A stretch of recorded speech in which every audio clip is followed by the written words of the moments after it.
with great anticipation because we understand the gravitas of this decision.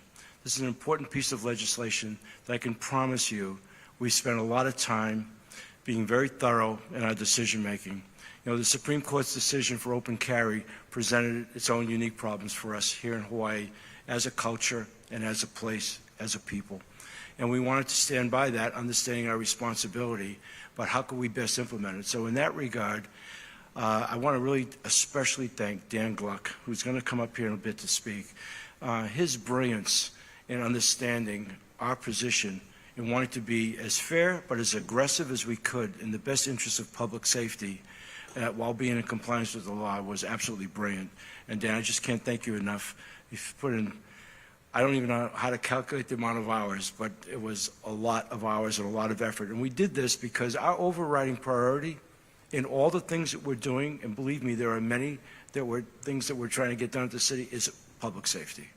That if there was anything more equal in all of our initiatives, it's in the interest of public safety. So we have some really outstanding guests today and voices that I really want you to hear. It's my privilege of the Mayor and City County of Honolulu at this moment in time today to be able to sign this piece of legislation.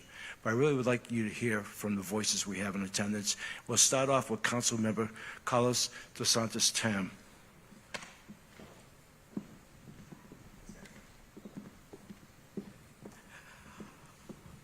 Well, Honolulu is going to take one step closer to becoming a safe, welcoming place today with the signing of Bill 57.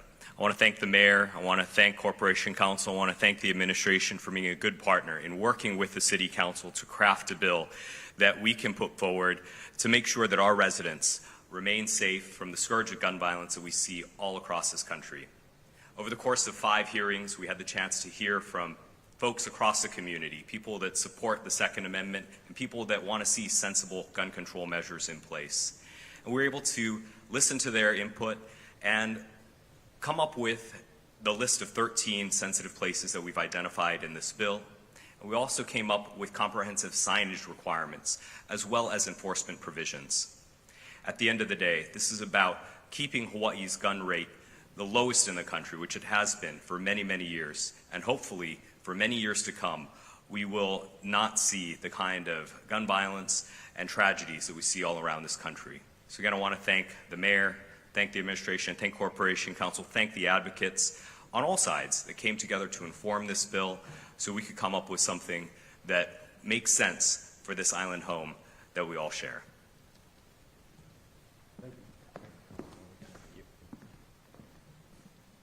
Thank you. I'd like to have Dan Gluck come up. And Dan, even though I know you're here to explain the signs, given all of your hard work on this, if there's anything else that you want to add today, please feel free, okay? Thank you. Thank you.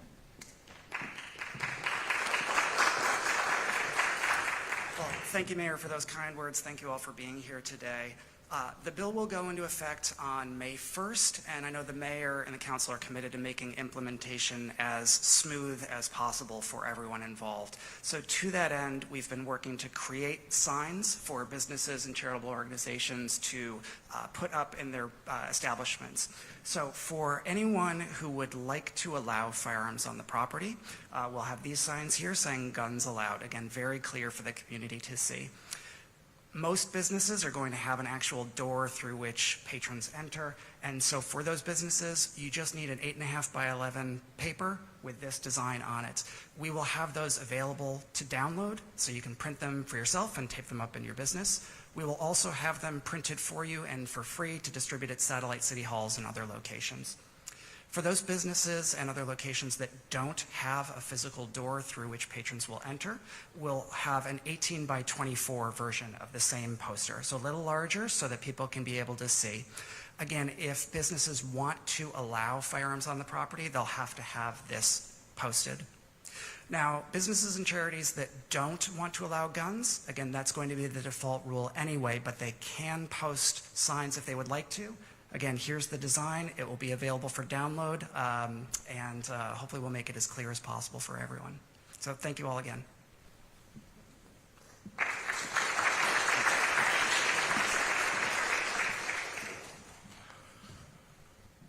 want to bring up someone very special right now, Ms. Lima DeCosta.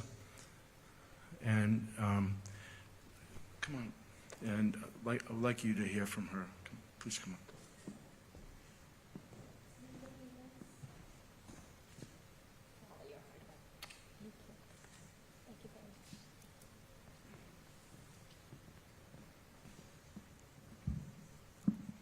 Mahalo to everyone who has worked really hard to bring this to fruition. It's been a long struggle, and I know that there have been times that I myself have not been as enthusiastic or supportive, so I just wanted to thank everyone who has extended their grace and their patience with me, and for all of the hard work that everyone has poured into this effort.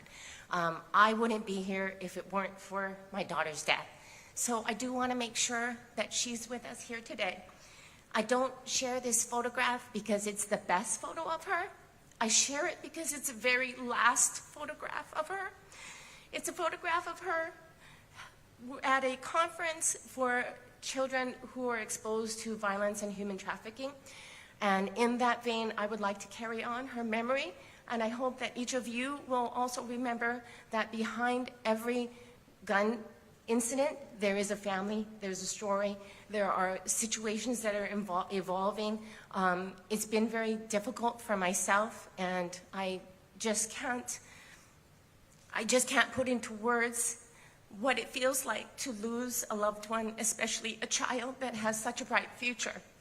So to that extent, I just wanted to make sure that Elizabeth, my daughter, is here with us today, and that she's watching over us, and that each one of you knows that she thanks you and that she shares with you her aloha. My aloha is deeply extended to you, and I thank each one of you for everything that you have done, and I hope to be able to work with each of you at crafting further legislation so that we can do more to help protect our community. So thanks again to each one of you. From Elizabeth and from myself, we send our deepest aloha. Mahalo.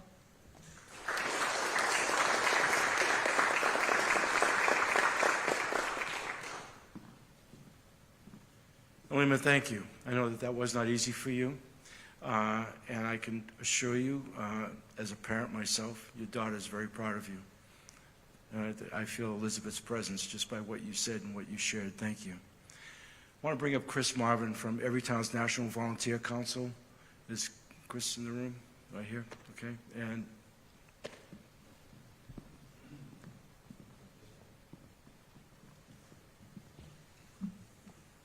morning, everyone. I'd first like to just take a moment with Ilima coming up here. She's wearing her Mom's Demand Action shirt.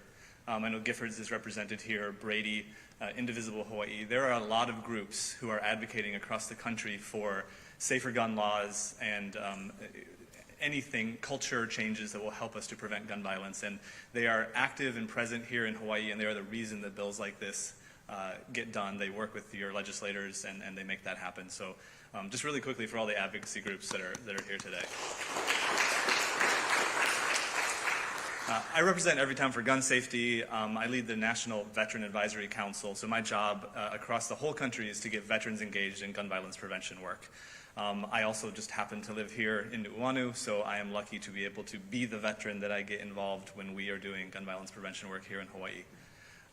In the military, we have 3 pillars of military gun safety: training, safety, and accountability. And those are what keep our service members safe when they are exercising the use of firearms. This is the nation's profession of arms, and we should look to them when we make our gun laws and gun culture. But what I know is that when veterans talk about gun violence, what they wonder is, why does our civilian culture and civilian gun laws not look more like what we believed in and practiced in the military? With Bill 57, Honolulu County looks a little bit more like that, right? This bill brings in training, it brings in safety measures, and most of all, it brings in accountability for those who are going to be given the privilege to carry a concealed weapon in our state, in our county. So I applaud the mayor and the city council for pushing this bill through and making this a reality.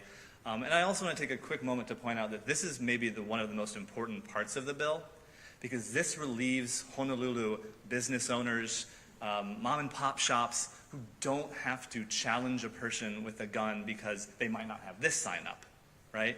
If as long as they don't have this sign, we are creating a default that says that we don't need to have guns carried into a private establishment, and you're just taking the burden off of so many of our citizens that they don't have to deal with that controversy. So thank you for doing it and making these very, very clear signs.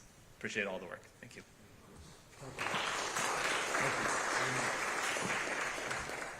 Before I sign the bill, I just want to add one thing to what Chris was saying, because we don't have that representation in the room necessarily today. We did extensive outreach in talking with our Retail Merchants Association, the restaurant trade, hospitals, school systems, churches, just to take the temperature, if you will, on where our decision-making was and how they felt about it. And so it was in that outreach, in the conversations that we had, and even some of the testimony that some of those organizations provided to council, that we felt even more supported in what we've said. So, Chris, I thank you for being here today. Lima, I thank you for being here today. Councilmember DeSantis Tim, thank you. And Dan Gluck, I cannot say enough about your brain, sir. I thank you for crafting this bill. We're very proud of this, and with that, I'm ready to sign it.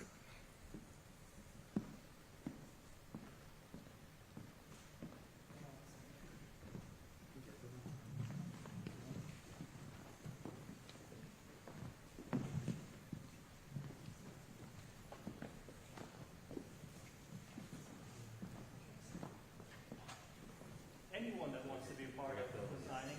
Yeah, come on up.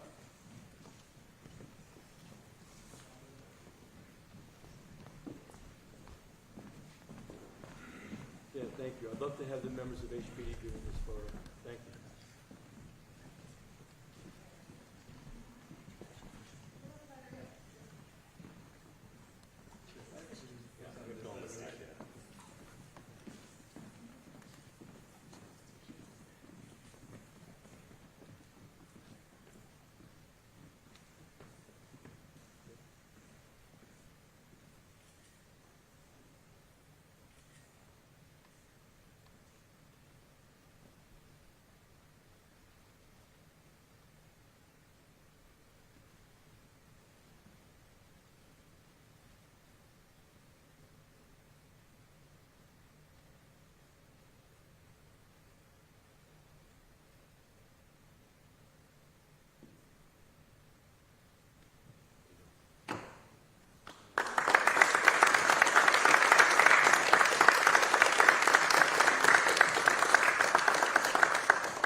Okay, I think we're going to take any questions, and certainly everybody that's here, if you don't mind, you could ask a question of anyone. Is that fair? Is that okay?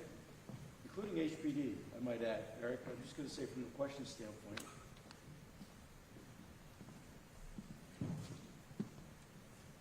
Well, about that, this might either be for you or HPD. The aspect of enforcement, how do you see that unfold? Eric, I would like to have HPD. Or Glenn, either one of you. Which one? I want to be respectful here of the protocol. We have a question asking about enforcement. I prefer to have HPD talk about that.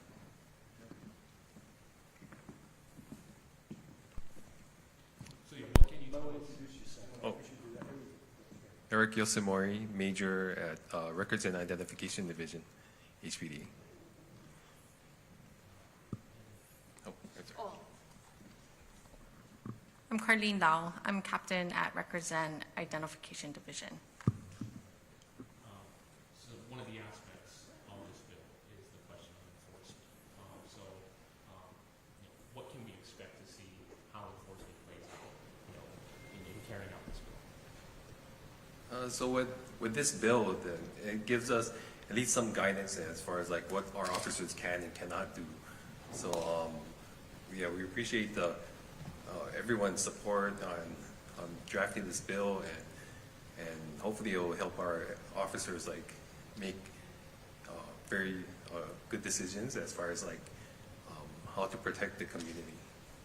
What does this allow for officers to do? Could you give us an example of like what you can see envisioning and what kind of scenario you'd see, how it gets handled? So the most important thing for HPD is that we had clear guidance as far as the laws that were, so what we knew what we can enforce and what we cannot enforce. And that's what these signs enable us to do.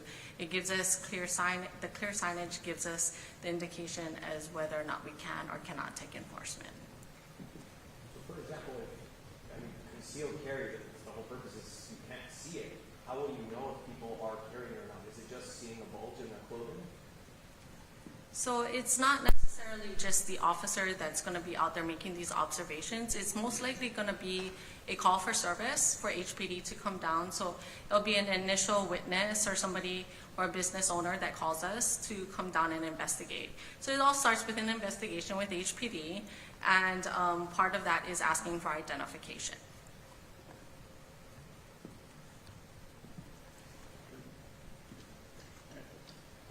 Any other questions? Mr. Mayor, could you just explain what exactly are considered safe spaces now and what aren't considered safe spaces? Where can Well, sensitive places. Well, we have the list. I don't have that whole list here right now, but it's broad to the point where it's relevant for safety in places where people assemble, be it restaurants, churches, as I said earlier, government facilities, and we'll provide that to you. But we, as we said, there's a prerogative of private property owners if they want to allow guns on there. And let me just reinforce what was just said about the police department. We don't expect people to be going through body shakedowns. That doesn't go on now. But what happens is in a place where no guns are allowed, and if in fact it's discovered that way and HPD is called, they have clear action, line of action, you know. I'll be the first to admit that I know for a fact there's concealed carry that goes on today. What we wanted to do is put this out in a place we're saying, if in fact you are doing that in a place where you cannot do that, there's now a consequence. Okay? Dan, okay. Yeah, I don't have them all memorized, but I appreciate the question, Bryce. Good. Thank you all. So I'll paraphrase a little bit. First is government property. Generally, there's two categories of government property.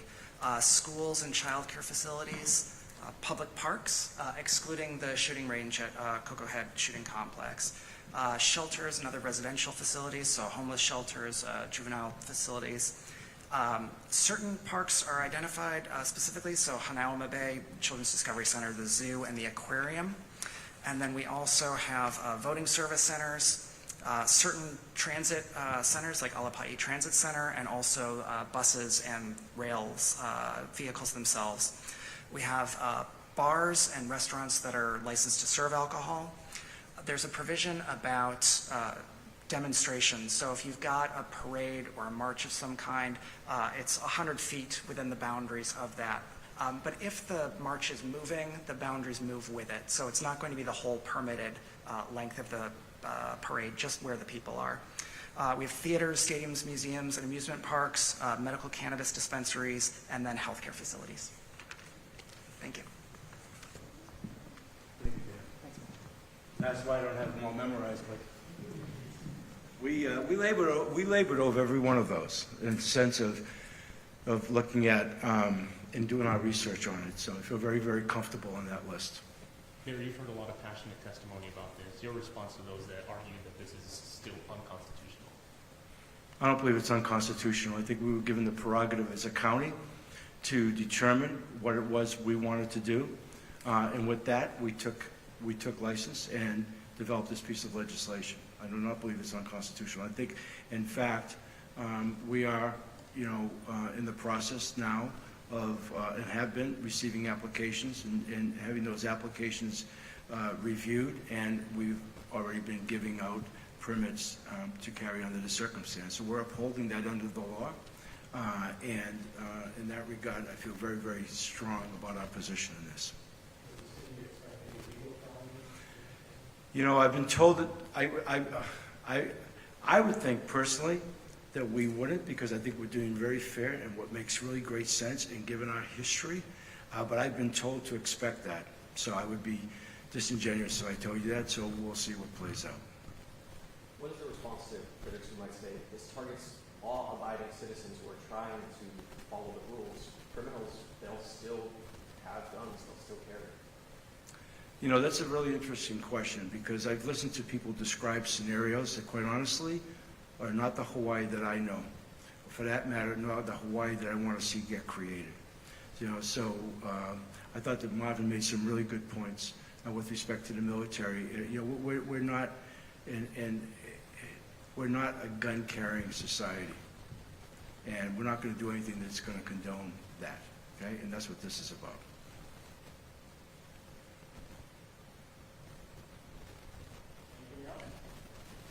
Thank everyone for being. I want to thank everybody, especially in the audience, for coming today and adding to the significance of this moment, and especially to our speakers. We're really proud of what we've done here, and I thank you all. Thank you.